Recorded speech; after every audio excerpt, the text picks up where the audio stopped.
What's up, everybody? Welcome back. In today's video, we're going to be showcasing another content creator here on YouTube and on Twitch, Sassafras88, using a very really cool strategy that I don't want to give away right yet just because the video is just starting, but you will see it in this set. And so without further ado, we're going to get into the pronunciations. So the pronunciation today is Baneri, and I don't know why I've been pronouncing it like Bunieri or something like that. I haven't been pronouncing it perfectly accurate, but it's Baneri.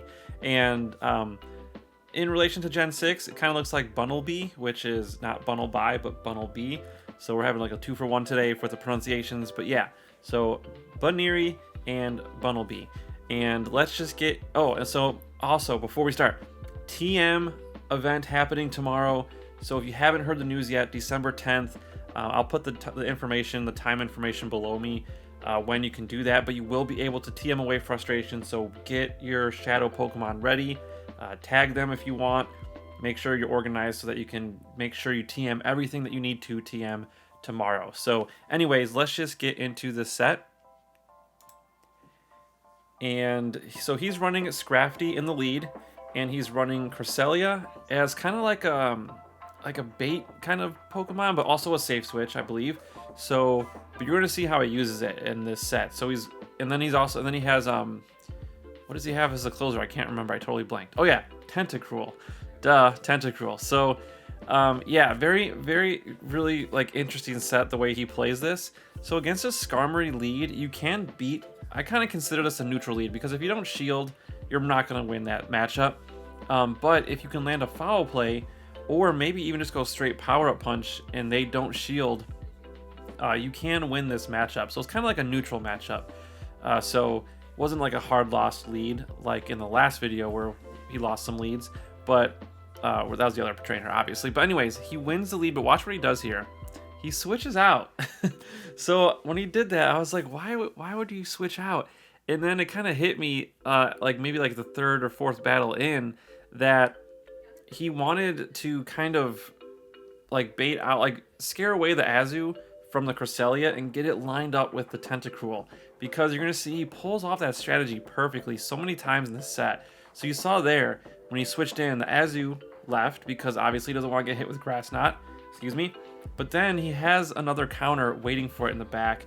And so it's a very nice kind of a little bait and switch type of strategy that I think is really good, and he executed it very well. So this Deoxys is going to burn the last shield with against that Grass Knot, and then unfortunately the Cresselia will not get to that last charge move, but so it's going to go down with the Rock Slide. But now the Deoxys is a little bit low, but then the Deoxys switches out, and this was actually even better scenario because the Tentacruel didn't really want to go up against that Deoxys anyways, because it wants to go up against Azu, of course, because all you need to do is throw an Acid Spray and then just farm it all the way.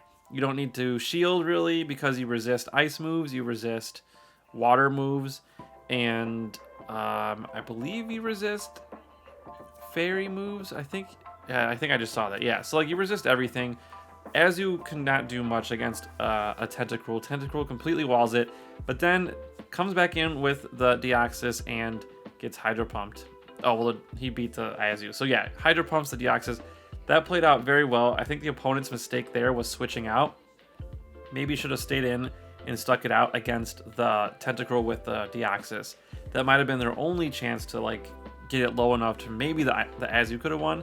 But yeah, well, good games. And now we have the second game against a very good lead here. The Obstagoon charges up a little bit and then swaps out at a very good time to tank this power-up punch with the Azu. And now, I believe here, probably should switch. So he stores up to another power-up punch, which is a good idea, and then switches out into the counter, Tentacruel. So from here, it's pretty straightforward. Don't shield, throw an Acid Spray, and then Poison Jab it all the way down. So he's going to overcharge just a little bit. Maybe could have thrown that Acid Spray a little earlier, but he's overcharging. You can see there the play buff is resisted. So yeah, Tentacruel resists all 3 moves that Azu has. So just going, maybe I missed the Acid Spray, just going for the full farm down. I don't know if I just missed that or not while I was talking, but anyways, full on energy, completely full. Gonna throw the Hydro Pump and see if he can land it. And unfortunately, nope, because the Stunfisk was probably ready for it, but is gonna get an Acid Spray off before it goes down. Now, Tentacruel being poison is weak to ground. Water is neutral to it, so it's gonna be weak to ground overall. Switches in with the Cresselia, and then the Obstacle comes back in to throw Night Slash, so it's gonna be super effective damage. But again, the reason that Sassafras here is so comfortable switching is because he's most often expecting an Azu in the back, and so he's trying to get rid of the other threats to line up Azu with the Tentacruel. So that's why you'll see him switching out a lot, giving up switch advantage, because it actually works in his favor many times. So, all right. So, anyways, G-Fisk is back in. Cresselia is not going to waste a shield because that would be kind of silly. But comes back in with the Scrafty. Scrafty has a ton of energy, so gonna have a really easy time with this G-Fisk. And this is the last one it has, so you could just shield here. Probably don't even need to shield, but I think Earthquake might knock out from here. So just to be safe, he shields, but a power-up punch will most likely get real close to knocking out from here, from this range. Yeah, okay, Earthquake didn't knock out. Went with that patient option of going foul play. I think maybe could have thrown a power-up punch and just counter down, but wanted to make sure that he knocked out. So it goes for the foul play. Well done. Excellent game, and we are going into game 3 with a 2-0 set so far. Okay, going against Megron Max. And the lead is Chestnut. Okay, so I don't have a lot of experience seeing this matchup because it's a new Pokemon. Not many people have it yet. But it is a fighting and grass type, and I know its fighting move is superpower. So Sassafras is going to shield and correctly guesses the superpower. Now probably might not need to shield the second one because it's going to be lower in attack stat. But let's see. Okay, so yeah, definitely I don't think a debuffed superpower would knock out from here. So yeah, it gets close. Definitely did a big chunk of damage, but didn't knock out. And let's see if they shield. They don't shield, so they're gonna lose the lead matchup. So I would kind of consider that a neutral matchup. So there's a lot of ways you can play it with varying different outcomes. But anyways, G-Fisk is back in, but notice he switches again. He gives up switch advantage again. So a lot of people would say, why is you doing that? Just let your Scrafty faint, come back in, keep that switch advantage. But it's okay because he's saving the Tentacruel for an Azu potentially in the back. And because Azu is the most popular Pokemon in the Great League meta, it's a very safe assumption to make. So especially if you haven't seen like a water type yet, it could be safe to assume that they have an Azu in the back. Like if they had Swampert, for example, they might not be running an Azu. So I kind of want to just pay attention to the team compositions. Another great way to do that is to check out GoBattleLog.com, where you can see all the data, what teams people are using, and you can kind of look at the team compositions. And sure enough, Azu is in the back, and even with 2 shields, this Azu will not be able to win because Acid Spray is really not what's going to knock this thing out. It's going to be all the subsequent poison jabs after the lower defense of the Azu. And so you see there, the Azu doesn't even shield, because why? It doesn't matter at this point. So, and just, I mean, he's even flexing without shielding here. You could have shielded just to be safe, but he's going to go for the flex and just feint it down. So, good game. Pulls it off again, gives up switch advantage after winning the lead, but you see there, the strategy worked quite well for him. And then this next game is very short, so this should be a pretty short video today. I would consider this a one lead because, you know, Hypno, it resists the confusions, and Hypno is weak to dark. So switches out into Azu. So Sassafras switches into Tentacruel. Pretty good situation here to be in. Again, don't shield, throw Acid Spray, and then farm down. And you'll see why this match ends so quickly. Because, okay, well, it's tough too, because when you are dealing with a Pokemon that has Acid Spray, it's such a good shield baiting move because it's so much less energy than Hydro Pump. You really have to guess correctly whether you're going to get a Hydro Pump or an Acid Spray. And so this Hypno happens to predict the wrong move, gets hit with the Hydro Pump, and then once the Scrafty comes back in, yeah, well, it didn't even come back in, but they concede the match. They probably were weak to Scrafty in the back, I think, and so Yeah, they didn't have any. Oh, they probably had a G-Fisk, probably, most likely in the back.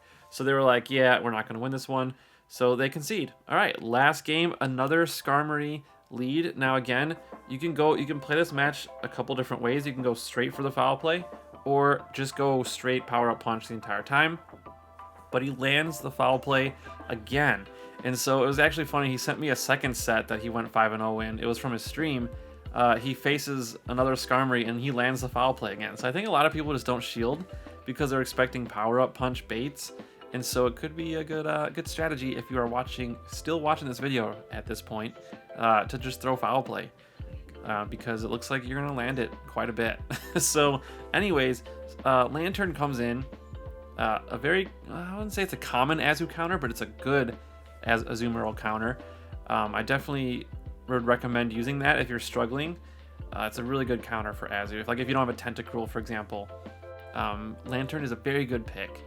Anyways, throws the power punch, and yeah, gonna faint down. Coming in with Cresselia to throw the Grass Knots, which I believe it takes 7 Psycho Cuts if you're using Psycho Cut. But he's using Confusion, so I don't know the count. Maybe it's 4.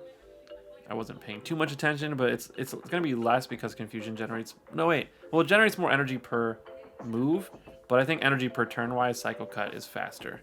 So, anyways, switching out, and here is a situation where, ooh, could this be Earth Power? Could it be Dragon Claw? You gotta guess correctly, and if you're counting the moves. He guessed correctly. He shields the Earth Power, and now the Flygon's turn. Is this an Acid Spray or is it a Hydro Pump?